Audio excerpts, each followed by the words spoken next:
Este vídeo forma parte de la sección 20, en la cual me dedico a dar mi opinión de forma subjetiva sobre temas que me gusten, frustren o simplemente quiera hablar sin finalidad de informar. Este vídeo va a ser largo y difícil de explicar. Pero como veis en el título de este vídeo, Lee Soo-man no es el villano que todos pensamos que es. Sí, lo puedes odiar por muchísimas razones que yo apoyo por las que le odies, pero no quiero que le perdones, sino que mires a todo con una perspectiva distinta, donde culmina con Aespa, un concepto destinado al fracaso porque por primera vez se hizo un concepto tan grande que nadie estaba preparado, demasiado grande y demasiado tarde. Este vídeo se va a centrar más un poco en lo que fue el K-pop desde sus inicios hasta la actualidad, pero no tan actualidad, ya que este vídeo va sobre todo de Lee Soo-man, y por eso no mencionaré las últimas cosas como New Jeans, Eyelid, Heart to Hearts, Edmix y otras cosas. Pero para empezar este resumen de la industria, que va a ser más largo de lo que esperaba en un principio, voy a hacer un resumen corto sobre la vida de Lee Soo-man hasta la creación de SM.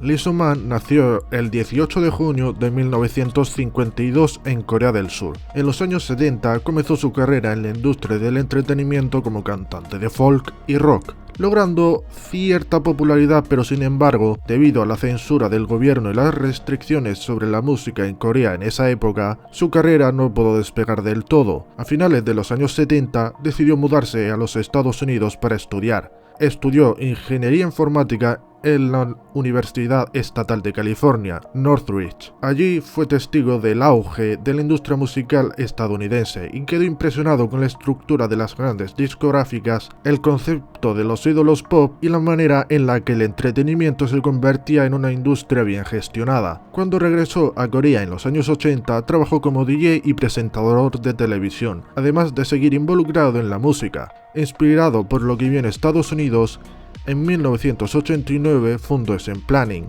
la empresa que más tarde se convertiría en SM Entertainment. Su visión era construir una industria de ídolos coreanos que pudiera competir a nivel global. Una visión amañada desde el principio, sin que él se diera cuenta, porque tras 3 décadas de SM Entertainment, su visión acabó no solo envenenándose a sí misma, sino que acabó con la vida de incontables idols y muchas carreras arruinadas, porque se saltó lo más importante de la música. Es un arte, no un deporte. La primera generación de K-pop fue solo un reflejo del comienzo del fin, porque lo que pasaba hace 30 años sigue pasando de la misma manera hoy en día. La primera generación de K-pop, que surgió en los años 90, marcó el inicio de la industria tal y como la conocemos hoy.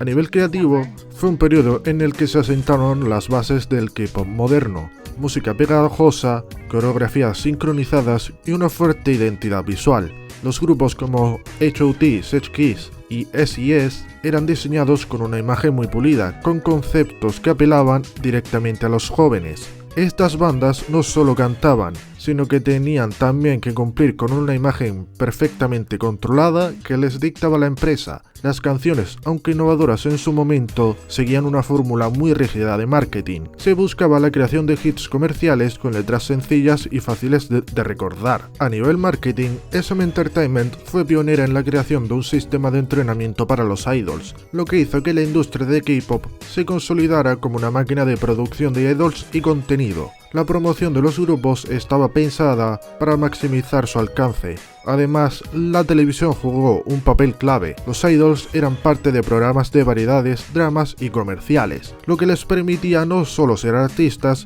sino también personajes públicos conocidos en todo el país. Las discográficas controlaban cada aspecto de la carrera de los idols, desde sus entrenamientos hasta sus horarios, y la estrategia de marketing era tan meticulosa que cualquier fallo se consideraba un gran riesgo para la imagen del grupo. La idea detrás de todo esto era crear idols que no fueran populares solo en Corea, sino que también pudieran conquistar mercados internacionales, algo que SM intentó con H.O.T. en China, aunque no se había globalizado al nivel actual. El enfoque fue clave para el crecimiento de la industria. Pero con todo esto bonito no quita que fuera un pozo de mierda, en el que veréis que los problemas de la primera generación no son problemas de hace 30 años, sino que siguen siendo muy actuales, y no os vais a sorprender que la gente se acabe matando, como por ejemplo el entrenamiento. Xinhua, un grupo muy exitoso de su época, vivió en primeras manos el agotador sistema de entrenamiento, más de medio día sin acceso a descanso ni mucha vida personal. 30 años, y sigue pasando. Y lo celebramos.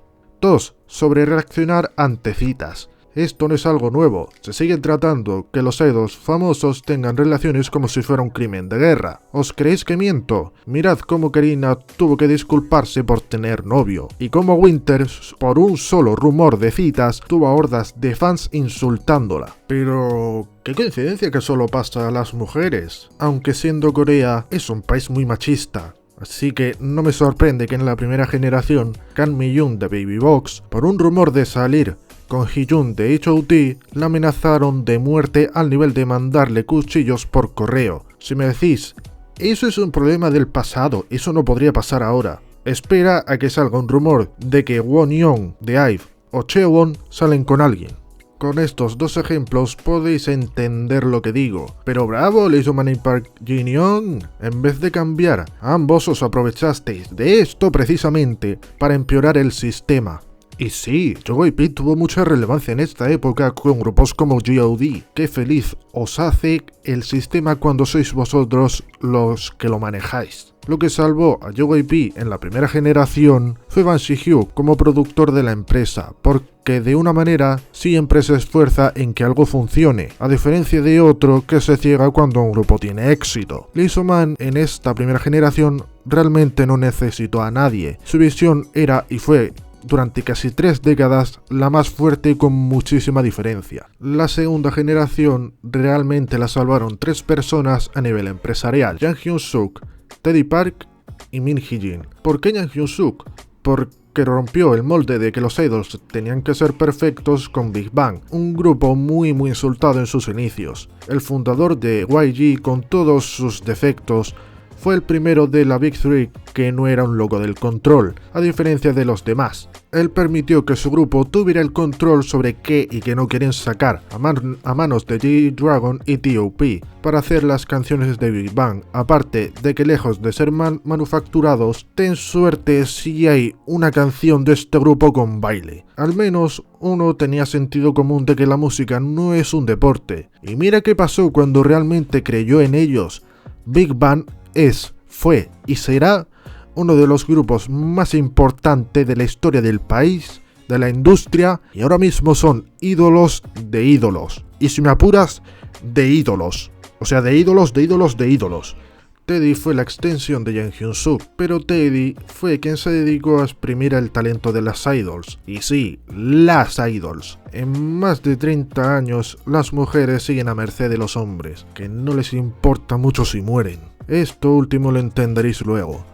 Teddy, antes de ser productor, fue parte del grupo de la primera generación de YG, pero al no tener mucho éxito pasó a ser productor de YG, donde realmente brilló, produciendo para Big Bang y 21 en la primera generación, con canciones como I'm the Best de 21. Pero yendo a lo que interesa, Min Hee-jin, la persona que se convirtió en la piedra angular de SM y Lee Soo-man, contratada en 2002 con tan solo 23 años, como diseñadora gráfica, no tardó nada en convertirse en directora creativa para SM, a Lee Soo-man ver de lo que ya estaba hecha. Fue en 2009 cuando empezó a tener muchos lanzamientos de SM en sus manos, y muchos os preguntaréis, ¿acaso ella fue tan importante? A su cargo, estas son varias de las canciones más amadas, tanto del K-pop como de la segunda generación, que fueron todas al cargo de esta señora. G de Girls' Generation, Ring Ding Dong y Lucifer de SHINee, y Mirotic de TVXQ. Todas estas canciones fueron un antes y un después en la industria, todas dirigidas por la persona en la que Lee Soo-man más creyó. Incluso JYP tuvo que competir contra esto. Pero claro, como Lee Soo-man seguía siendo el líder indiscutible, se les subió el poder a la cabeza, y la explotación laboral y humana no acabó, pero sí que se puso incluso peor. Hizo que TVXQ denunciase a SM Entertainment, saltándose la historia. Esto fue lo que se me hizo ver menos del 1% de lo que generaba el grupo. Esto significaba que si el grupo genera $11 millones, lo cual fue lo que generaron en 2008, no veían ni $100.000 entre los miembros del grupo. Hablamos de uno de los mayores grupos en la historia del país y de la industria. También daba igual si estaban lesionados o enfermos, porque estaban obligados a trabajar. Para las actividades fuera de Corea, ellos tenían que pagarse absolutamente casi todo, mientras que SM se quedaba todo lo que generaban. Y ni nos olvidemos de los contratos esclavos, que duraban por más de 10 años. Y gracias a esta denuncia, los contratos ahora mismo solo duran 7 años. Aunque siguen estando más a favor de las empresas que de los propios idols. Hablando de otro hecho que parece sacado de un fanfic, Taecyeon de 2PM, un grupo muy exitoso de JYP, recibió una carta escrita con la regla, la menstruación, la sangre menstrual, en la que ponía: Taecyeon, no puedes vivir sin mí. Sangré por ti, mi amor. Te ves bien con cualquier cosa, pero te ves mejor sin nada. Y la adjuntó con vello púbico. Desde luego que no me equivocaba diciendo que esta visión de la industria ya era mala desde el principio. Haciendo una muy breve pausa, Lee Soo-man era muy avaricioso, pero no era tonto. Si hacía un grupo con una cantidad de miembros es porque todos los miembros del grupo son esenciales para que el grupo funcione bien, así que no se le puede quitar mucha culpa de lo que pasó a TVXQ, pero tampoco se le puede poner toda la culpa a él, porque se sabe que el equipo directivo de SM Entertainment es de lo más asqueroso y vomitivo que hay. Este equipo directivo ya empezó a ver muy claramente lo rentable que era esta industria para las empresas viendo lo que hacía SM, YG y JYP. Así que puede que este punto haya sido el comienzo de una guerra interna entre Lee Soo-man y su equipo directivo, pero como todo en la vida se dio cuenta demasiado tarde por estar cegado. La tercera generación todavía tenía mucha explotación, pero se empieza a notar como tras los tumbos de la primera y segunda generación ya está todo más asentado. Y esta generación fue definida sobre todo por Ban Si-hyuk, Min Hee-jin, junto a Lee Soo-man y Park Jin-young. El puente entre la segunda y tercera generación yo creo que realmente fue Hush de Misei, por tener un estilo más atractivo y trabajado para que no sea tan visto como producto sino más hecho por pasión, ya que Joey Park se vio obligado a dejar de ser CEO de JYP Entertainment tras ser incapaz de manejar su empresa lo mejor posible, así que se centró en hacer lo que más le gusta, ser productor. Pero eso no quita que casi mates a tus artistas. Volviendo con Misei. Aparte de ese estilo que tenía Hush, la canción también tenía ese sonido más pasional que serviría de base para la tercera generación. Desde luego que este cabrón está en casi todas las generaciones. Normal que fuera tan respetado por Lee Soo-man y Jang Hyun-suk. Pero bueno, después debutó a GOT7 con una canción un tanto olvidable. Lo siento por los agases que vean esto, pero GOT7 no tuvo la mejor canción debut, pero no por eso es mala. Pero consiguieron hacerse un lugar, aunque Joey Park siguió empeñado en hacer lo que al señorito se le venga en gana. ¿Cuántos grupos perdiste por esto? Wonder Girls, varios miembros de 2PM, Misei, 15 y en 2021 precisamente perdiste a GOT7. Pero al parecer se dio cuenta de lo malo que era su control y con Twice empezó una nueva época para JYP Entertainment, el primer grupo de una de las empresas líderes en ser formado a través de un show. 16 chicas compitieron y al final fue Joey Park el que formó al grupo, pero no faltaba el staff llamando gorda a Jihyo, bien demostrando los valores del K-pop. No solo eso, Momo tuvo miedo de morir, porque a alguien se le ocurrió que si no perdía 7 kilos en una semana, no debuta. ¿Y qué le hicieron que tuvo tanto miedo de morir? No la dejaron siendo una muerta de hambre, sino que se alimentaba a base de hielo durante una semana, que es casi lo mismo. Bravo Joey Park, es la primera vez que públicamente casi matas a uno de tus idols, por no mandar a subnormales fuera de la empresa. Pero mira el lado bueno, fue el primer grupo bien pensado de la empresa, y no fue nada menos que uno de los mayores debut en la historia de la industria, y el mayor debut de la empresa. El debut con Like UA no fue la próxima maravilla, pero a partir de Show Up, la industria entera se rindió ante JYP Entertainment con Twice. La industria empezó a hacer un concepto lindo, pero se olvidaron que solo una persona fue capaz de igualar el impacto por poco tiempo en una especialidad de Yogi Park. Pero un año antes de que GOT7 debute, un antiguo productor de Yogi Entertainment estaba a punto de fracasar con su empresa y le quedaba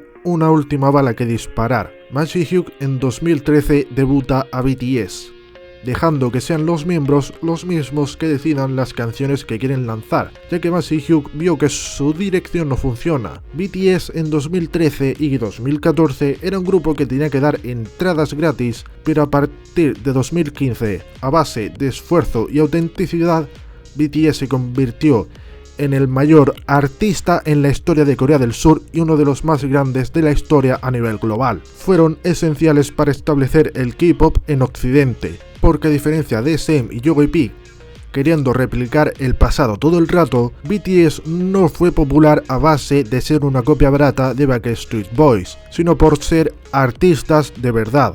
¿Acaso BTS ha hecho el K-pop que se usa siempre? No, pero todavía los consideramos K-pop.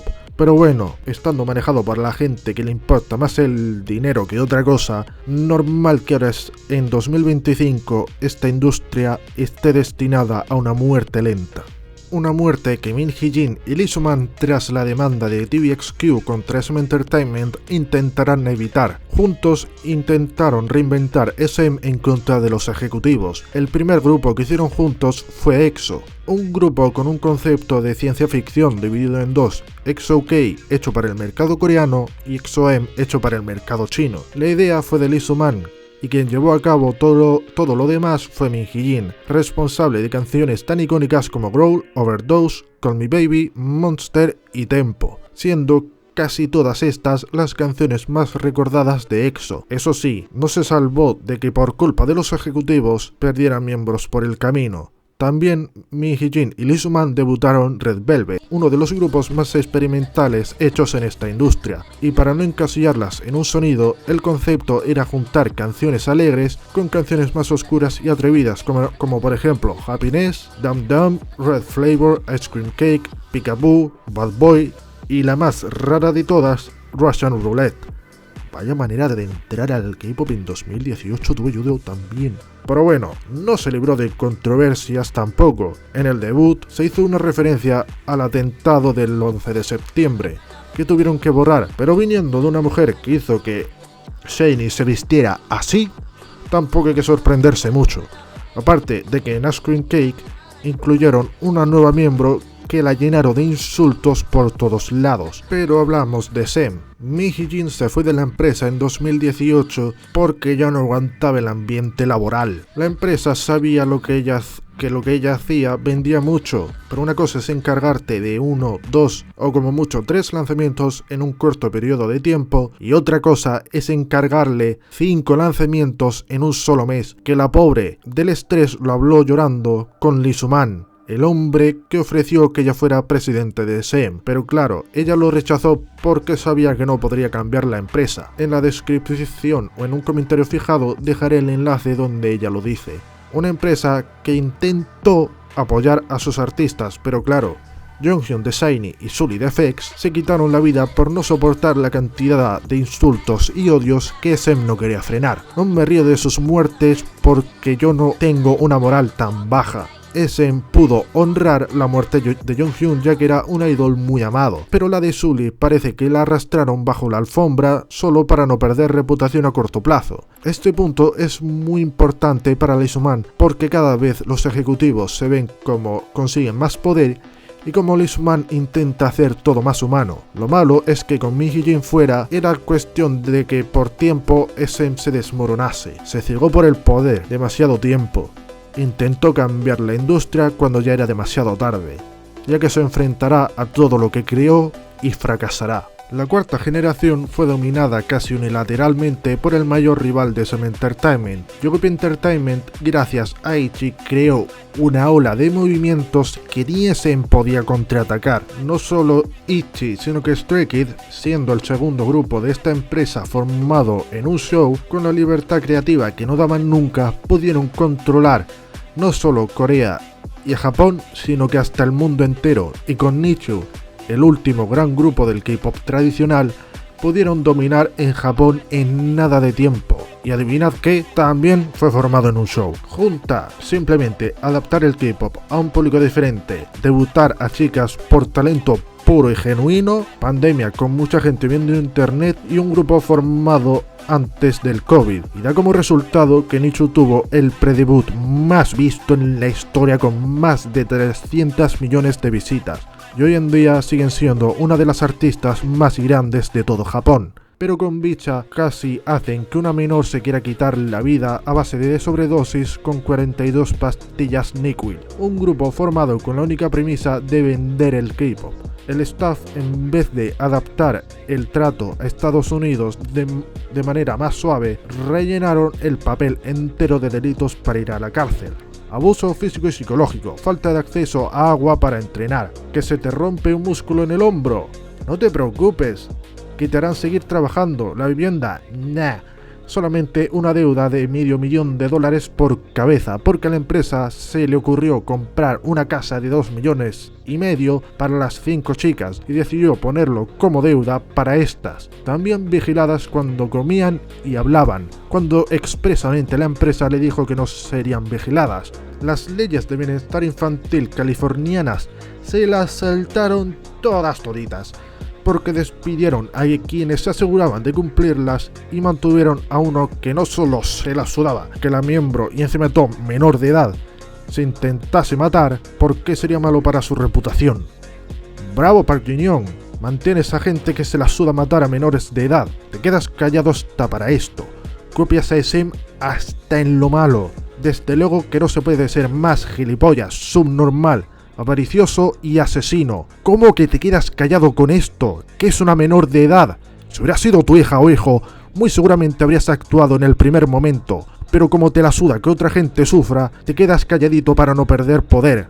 No te mereces la empresa si ni siquiera puedes demostrar tú que eres un líder, porque eres un asco de persona. En cambio, Lee Soo-man debutó a aespa con un concepto demasiado grande y demasiado tarde, un concepto con avatares de inteligencia artificial que representaba esa idea del idol perfecto, mientras que el lado humano es el lado imperfecto que sufre. El concepto de aespa no fue hecho para la IA explícitamente, sino que criticaba todo lo que un día Lee Soo-man creó y proliferó. Esto se ve muy bien en el segundo capítulo de SM Culture Universe, donde cada una de los miembros se enfrenta y es dañada por una causa esencial en la industria, como los rumores, los comentarios llenos de odio, la atención constante y el miedo de todo idol.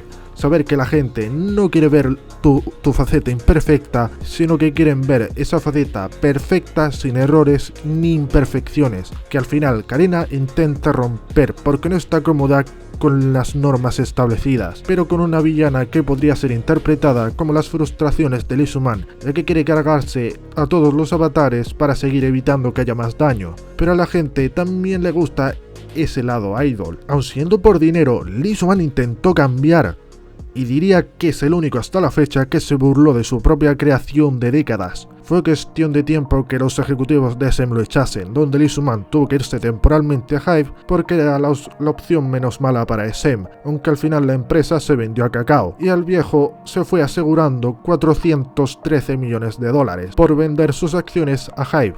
Cualquiera pensaría que se retiraría con todo ese dinero a disfrutar la vida o se quedaría en HYBE. No, intentó volver a SM, pero fue un intento fracasado en el que HYBE le prohibió trabajar en la industria coreana hasta 2026. Aquí todos pensaréis que ya deja la industria musical, pero todo lo contrario. Él debuta un nuevo grupo en China con la premisa de que aún debutando en la industria idol se puede ser tratado y seguir siendo artistas, mientras que haces cosas que serían más típicas de un idol, como la creación de contenido, estar muy hacia los fans pero sin llegar a venderte como si fueras un producto, y que se puede ser bien tratado, porque cuando perdió todo lo que creó en SM, H.O.M.A, se nota que es su intento de redimirse y hacer lo mismo pero de otra manera, una manera más sana. Por eso no quita que todavía tenga en la cabeza que ella se estaba cagando tras grabar el debut. Desde luego que esto no lo ves en un idol de SM. ¿Por qué necesito saber que te estabas cagando? Quitando esto, en el análisis largo veréis más sobre aespa y H.O.M.A. Recordad, si alguien os dice que el K-pop lo arruinó A o B, recordadles que ya estaba arruinado desde el principio.